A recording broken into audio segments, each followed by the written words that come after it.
Welcome friends. Today I'm going to be looking at the nightmare shoes that I've tried out over the last 12 months. Over the last 12 months I have tried out some running shoes which really haven't worked out for me. Some of them in fact left me in a fright. Today we take a look into the jaws of hell. It's certainly not a walk around the fun house in this lot. Each pair is a scare. Let's exercise these demon shoes. First up is the Adidas Ultraboost 20. I picked these up last Christmas 2019. I got them for quite a good price if I remember rightly. I was there thinking, yeah, what a shrewdie. Picked them up for a good price. This shoe's going to be smashing. It's going to knock my socks off. Sadly, the only thing that I was doing was removing my socks and looking at the big blisters that they caused. They really did give me a frightful time. To start with, the shoe's super heavy in my size 11 UK. That massive boost here in the heel just felt so clunky. I really didn't like the drop in this shoe at all. I mean, the boost is really cushioned, but it's just way too much for me. I'm quite a slight fellow and I think this could work out better for somebody who's a heavier built runner. Unbalanced and just a really poor lockdown as well. You've only got 4 lace eyelets on either side. I mean, Adidas, what do you expect us to be able to achieve with such meagre numbers of eyelets? You eyelet misers. I really enjoyed the Ultraboost 4.0 that I had the couple of years previous, but this thing seemed like a Hulk compared to that shoe. Over the 100 miles that I took this shoe up to, it really did fail to win me over, and its attack on my foot left my ankles scarred. But I assure you, my resolve has never been stronger. Good. The Earth Credit carnage was also a bitter pill to swallow, and this boost-based baddie left a bad taste in the mouth. Be gone! Next shoe on the wanted list is the Nike Zoom Pegasus 36 Shield, the Darth Vader of shoes in terms of breathability. The dull and somewhat uninspiring underfoot ride left me feeling like I was doing the Imperial March. Initially when I grabbed this shoe I thought I'd be singing and running in the rain, a little bit like Gene Kay perhaps, but I felt more like Freddy Krueger as I fumbled around with the laces, trying to get a decent lockdown with these weird lace loops that Nike seem to be obsessed with. The fit was just so inconsistent. One day I'd get a relatively good fit and lockdown, the next day it would be terrible. Talk about a step backwards in terms of performance. What was wrong with the fly wires and the standard eyelets, Nike? Bring them back! The upper was hotter than Hades in a heat wave, and the supposed water repellent properties were nowhere to be found, just like the Invisible Man. Underfoot cushion here had the feel of a bed of nails, and it just felt really dull compared to the standard version. I don't know whether it's something to do with the Storm Tread outsole, but they felt vastly different. Overall, this was a really big disappointment. A little bit like the Blair Witch sequel. Before I get to the next shoe, I'm going to tell you about a nightmare shoe story I had at a race. I can remember when I first got my Vaporfly 4% Flyknit. I was really pleased with myself and took them along to the next race that I had. Sadly for me, it was the Wellington Monument race. This one's got some significant elevation, and the shoe worked really well going uphill. When I got to the very top of the hill to run around the monument, I noticed that the path leading to the hill was just extremely muddy and covered with sharp stones, and then the edge of the monument was all grass. As you can imagine, this shoe didn't really work out so well there.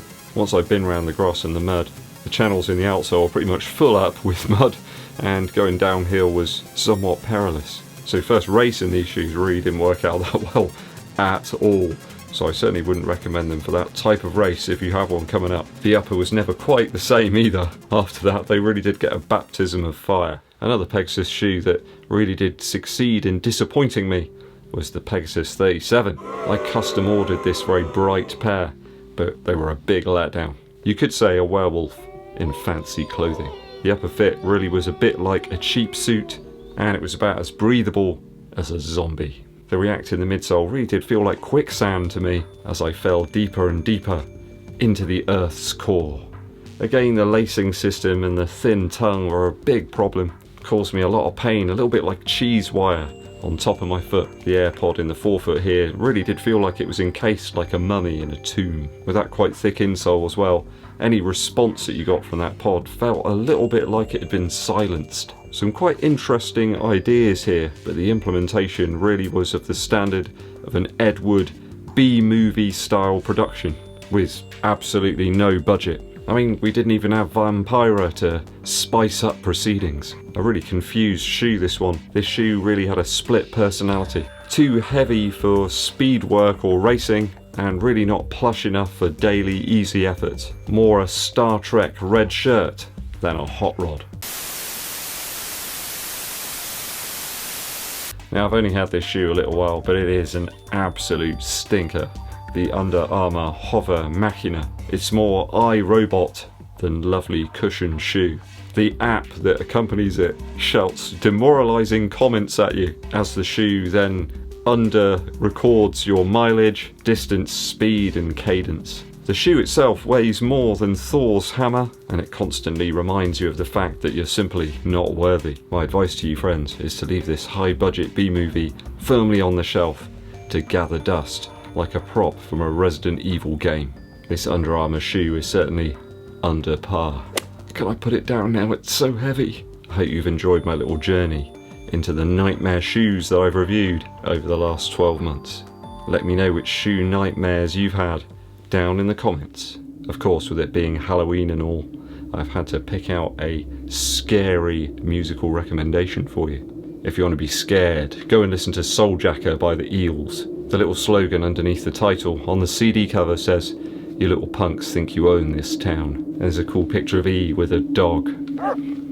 Dog-Faced Boy is one of my favourite tracks. It's fuzzy and noisy and absolutely brilliant. That's Not Really Funny is quite funny actually. It's a really funny track.